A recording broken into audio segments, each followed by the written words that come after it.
Assalamualaikum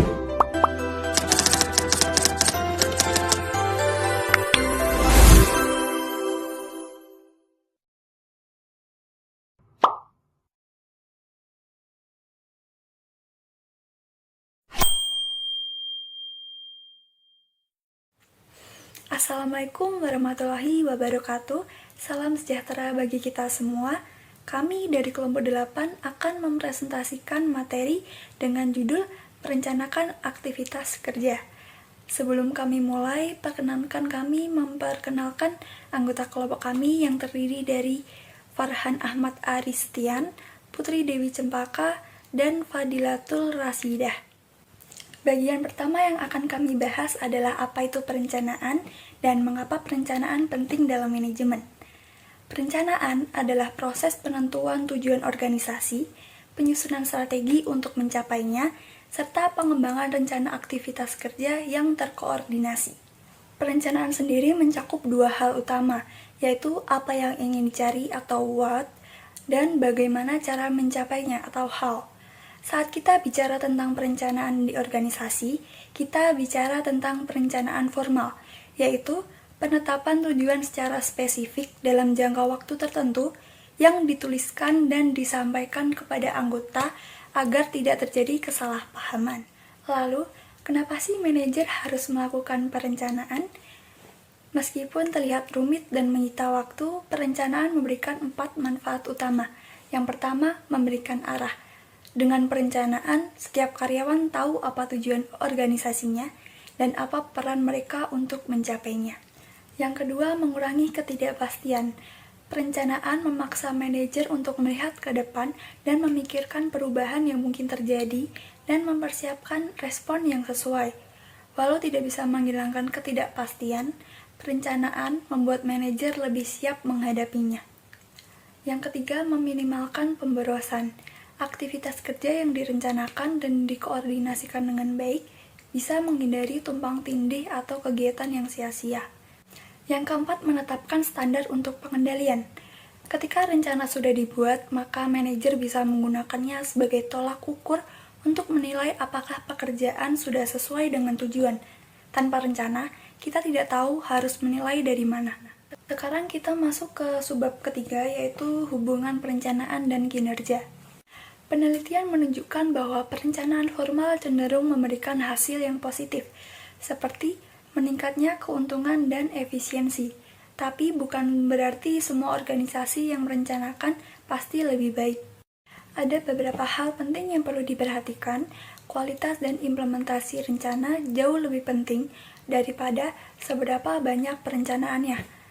Rencana yang bagus tapi tidak dilaksanakan dengan baik tetap tidak akan efektif. Selanjutnya, faktor eksternal seperti peraturan pemerintah atau kekuatan serikat pekerja bisa membatasi keputusan manajer. Hal ini membuat perencanaan yang sudah dibuat jadi tidak terlalu berdampak. Waktu juga mempengaruhi hasil.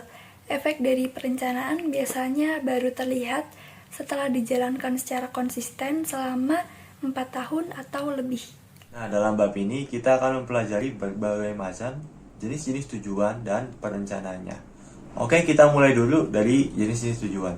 Yang pertama adalah tujuan strategis. Tujuan strategis itu apa sih? Nah, tujuan strategis itu tujuan yang bersifat jangka panjang. Jadi simpelnya itu kayak tujuan yang menentukan arah organisasi gitu, atau jiwa dari organisasi. Nah, tujuan itu biasanya diatur oleh manajemen atas atau manajemen puncak seperti kayak CEO dan ya sebagainya. Lalu selanjutnya adalah tujuan taktis. Nah, tujuan ini tuh bersifat menengah. Jadi kayak tujuan mensupport atau pendamping dari tujuan utama ini. Oke, kita lanjut ke yang nomor 3. Nah, yang berikutnya tuh ada tujuan finansial. Nah, tujuan finansial ini sebenarnya lebih ditekankan pada keuangan dari organisasi tersebut. Nah, gampangnya ya, tujuan ini berkaitan tentang keuangan dari organisasi. Nah, oke, yang terakhir adalah tujuan operasional. Nah, sebenarnya tujuan operasional ini adalah tujuan yang jangka pendek ya. Jadi kayak targetnya tuh kayak target mingguan, target bulanan, dan semacamnya gitu loh. Nah, di bagian ini kita sudah masuk ke jenis-jenis perencanaan. Nah, di sini saya sudah mengutip 4 jenis-jenis perencanaan. Jadi, yuk mari kita bahas. Nah, yang pertama adalah perencanaan strategis. Nah, sifatnya ini jangka panjang, jadi kayak sama ya kayak tujuan strategis, dan juga perencanaan strategis ini menentukan arah dari suatu organisasi atau jiwa dari organisasi tersebut. Yang kedua adalah perencanaan taktis, yaitu jangka menengah dan diterapkan atau diaplikasikan untuk divisi departemen seperti kayak perencanaan pemasaran digital baru untuk departemen pemasaran. Yang ketiga ada perencanaan kontingensi. Nah, rencana ini tuh kayak rencana alternatif atau rencana cadangan lah dari suatu organisasi ketika situasi tidak berjalan mulus. Selanjutnya yang terakhir ada perencanaan operasional. Nah, sifatnya ini berjangka pendek dan lebih berfokus pada kegiatan harian atau mingguan atau bahkan bulanan ya. Contohnya kayak kegiatan produksi mingguan atau dan sebagainya. Oke, kita sudah masuk dalam segmen terakhir dari bagian ini ya guys ya, yaitu pendekatan dalam menetapkan tujuan. Nah, di sini sudah saya rangkum atau saya pilih 3 macam, yaitu ya adalah pokoknya nanti kita bahas. Oke, dimulai dari yang pertama. Pendekatan tradisional. Nah, dalam hal ini tujuan dari organisasi atau perusahaan diatur oleh manajemen puncak atau CEO tanpa ada sedikit pun campur tangan dari bawahan. Nah, pendekatan ini biasanya seringkali ditemukan dalam perusahaan yang bersifat hierarkis. Nah, selanjutnya atau yang kedua adalah pendekatan SMART. Nah, dalam pendekatan ini tujuan dari perusahaan harus spesifik, logis, dan mempunyai batas waktu.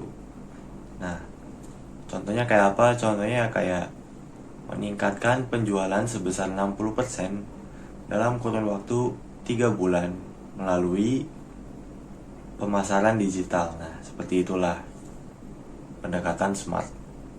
Oke, yang terakhir atau yang ketiga adalah manajemen by objective. Nah, pendekatan kali ini tuh benar-benar berbanding terbalik dengan yang pertama, di mana di sini pemimpin dan karyawan atau atasan dan bawahan bermusyawarah dalam menentukan tujuan dari perusahaannya. Jadi kayak sama-sama merangkul lah gitu dalam merumuskan tujuan dari perusahaannya.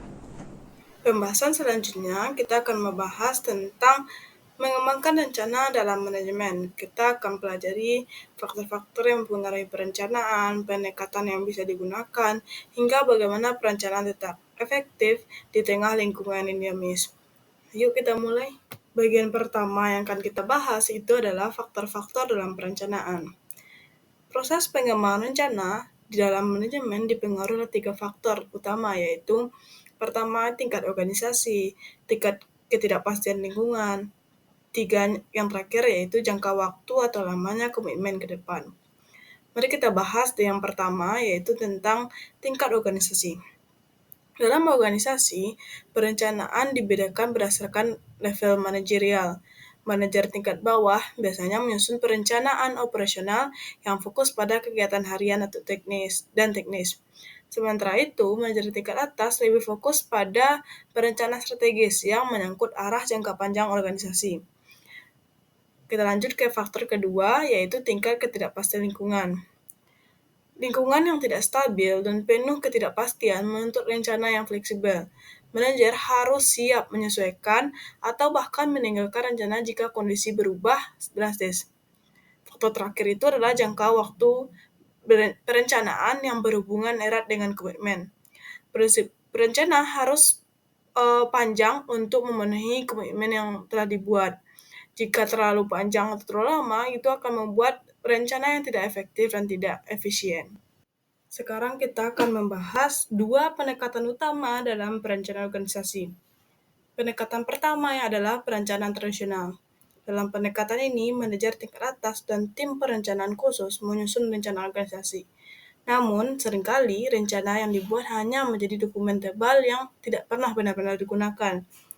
Menurut survei, 75% manajer mengatakan bahwa pendekatan ini tidak efektif. karena rencana hanya dibuat untuk keperluan rapat kemudian dilupakan. Padahal rencana yang baik harus menjadi pedoman nyata dalam pengambilan keputusan harian. Kita lanjut ke pendekatan kedua, yaitu tentang perencanaan inklusif. Dalam pendekatan ini, proses perencanaan melibatkan banyak pihak, tidak hanya manajer atas, tapi juga karyawan dari berbagai level. Hasilnya, rencana terasa lebih nyata, lebih bisa diterapkan, dan lebih dimiliki oleh seluruh anggota organisasi. Nah, pertanyaan selanjutnya yaitu, bagaimana sih manajer bisa merencanakan secara efektif di lingkungan yang terus berubah? Jawabannya itu adalah fleksibilitas. Rencana yang dibuat manajer itu harus bisa diubah kapanpun. Rencana itu kan seperti peta jalan. Dalam dunia nyata, kondisi bisa berubah kapan saja, terjadi hal-hal yang tidak diinginkan, sehingga tujuan akhir dari rencana itu bisa bergeser. Oleh karena itu, rencana harus bisa disesuaikan, bukan sesuatu yang kaku atau saklek. Meskipun terjadi lingkungan tidak pasti, organisasi bisa melakukan perencanaan formal. Kenapa harus perencanaan formal sih? Karena konsistensi dalam perencanaan terbukti dapat meningkatkan kinerja jangka panjang yang dilakukan oleh organisasi. Oke, pembahasan terakhir di bab ini adalah perencanaan kontemporer, yaitu environmental scanning dan competitive intelligence. Kita masuk dari environmental scanning. Apa sih environmental scanning itu? Environmental scanning adalah proses untuk mendeteksi tren yang sedang berkembang di luar organisasi. Salah satu bentuk environmental scanning itu adalah competitive intelligence. Competitive intelligence yaitu mengumpulkan informasi tentang pesaing untuk mengantisipasi langkah mereka, bukan hanya bereaksi terhadap apa yang mereka lakukan.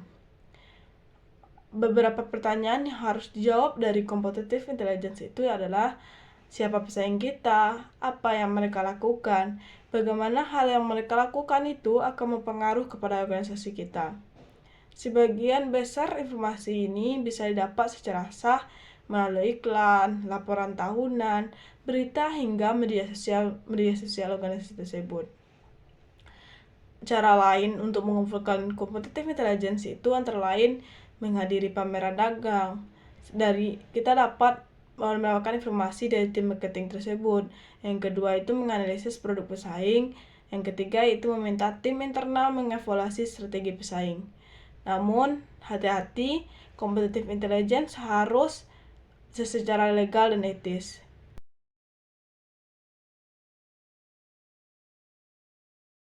Cukup sekian presentasi yang dapat kelompok kami sampaikan.